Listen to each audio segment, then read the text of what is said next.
Syncing audio and video in 3, 2, 1.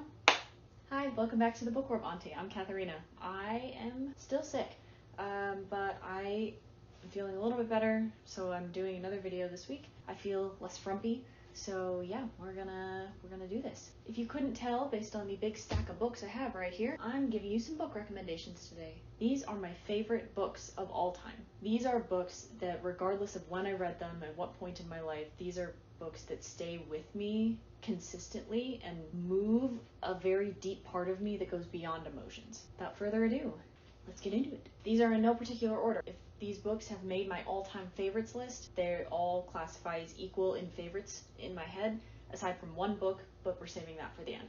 First on the list, Harry Potter and the Deathly Hallows. I did not read Harry Potter until college. When I did, I went through a whole myriad of emotions. I fell in love with this world in a way I didn't know I could. And then I reached the end of Deathly Hallows. There is some part of me that has just lingered on this last book in a way that I haven't been able to linger on any other book in the series. It gives I don't know how to explain it exactly. It has some great themes on sacrifice and what you would do to root out evil in your life and the sacrifices you would make for the people that you love.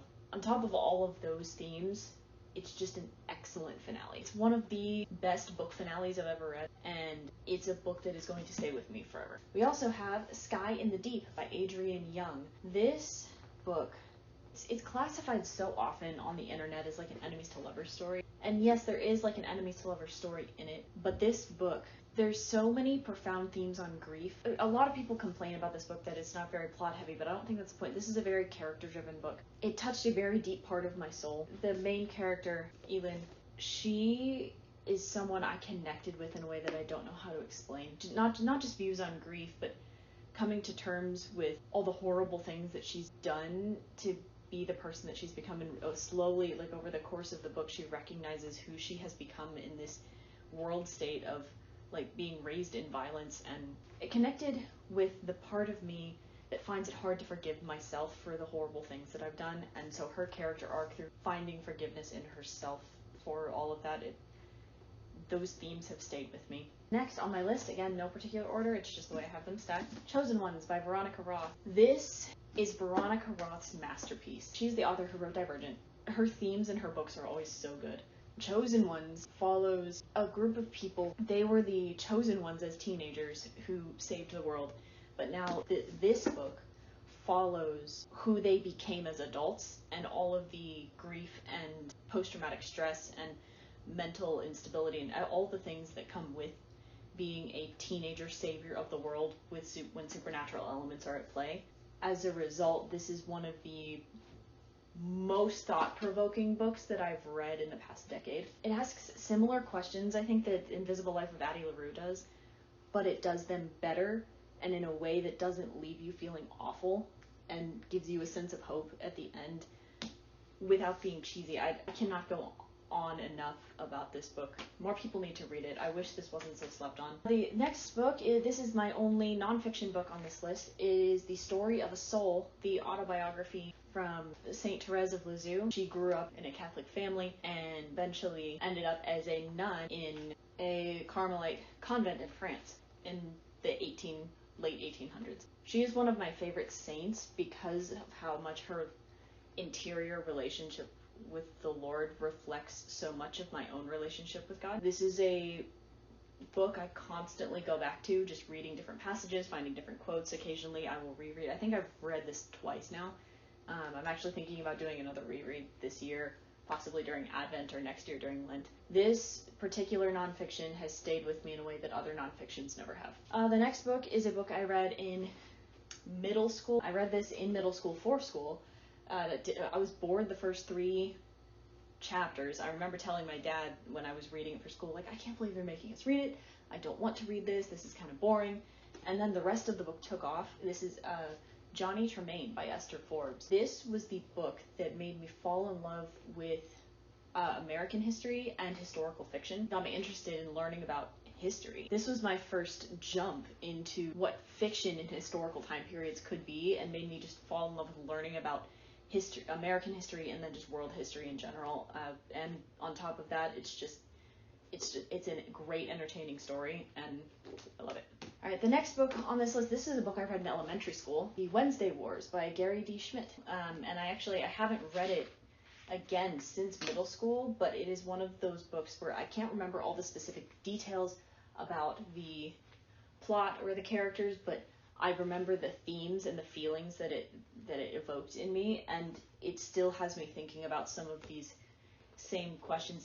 This was one of the first books I picked out for myself in elementary school. I think I'm going to do a reread it at some point because it's been over 15 years since I read this book, so I think I want to read it again just to understand again why I love it so much. Next book on the list, Catching Fire by Suzanne Collins.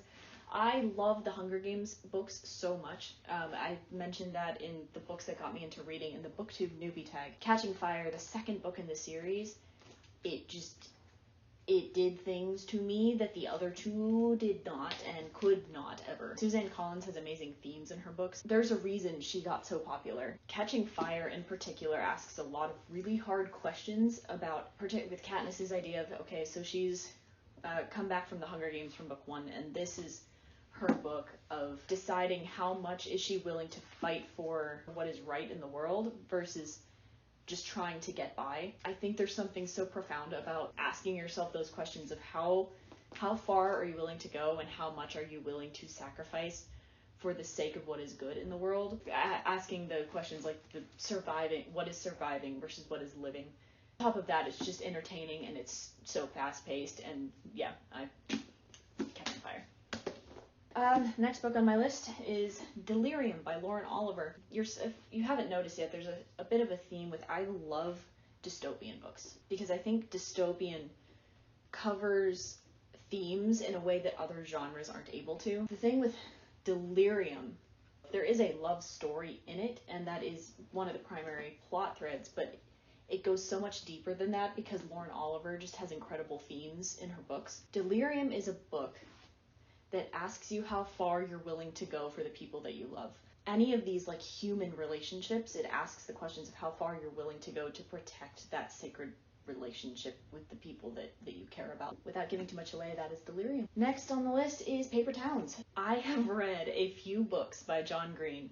Paper Towns is the only one that not only I enjoyed, but that impressed me enough and impressed upon my inner self enough to warrant being on an all-time favorites list. This one is a big coming-of-age tale. It makes you think about the people in your life, who are they really versus what idea do you have of them in your head. That's a lot of what this book explores. There's so much value in human relationships when you take the time to learn the actual person, not just the idea of the person, and this book does that marvelously. Keeping on theme with coming-of-age tales, Fangirl by Rainbow Rowell. Fangirl, I read in high school. I was just on the cusp of entering the same stage of life that this protagonist was entering. There's something about this book where, while yes, it's kind of a love story, it's a typical college finding yourself story,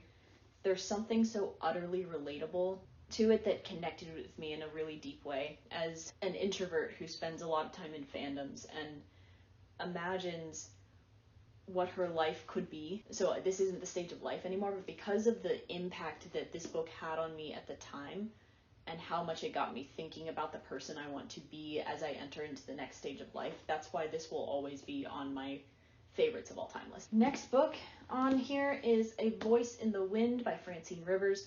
This is the first book in her Mark of the Lion trilogy.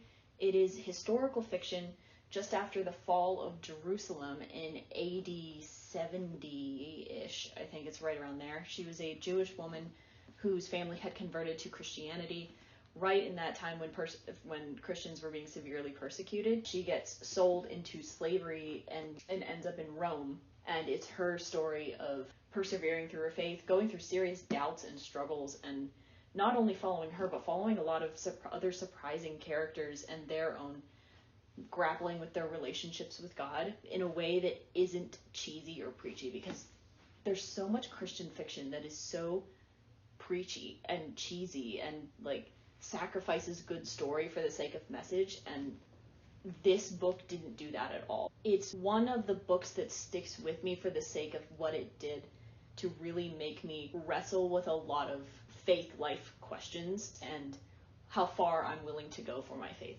And doing that, asking those kind of questions in a fiction context and doing it well is so rare.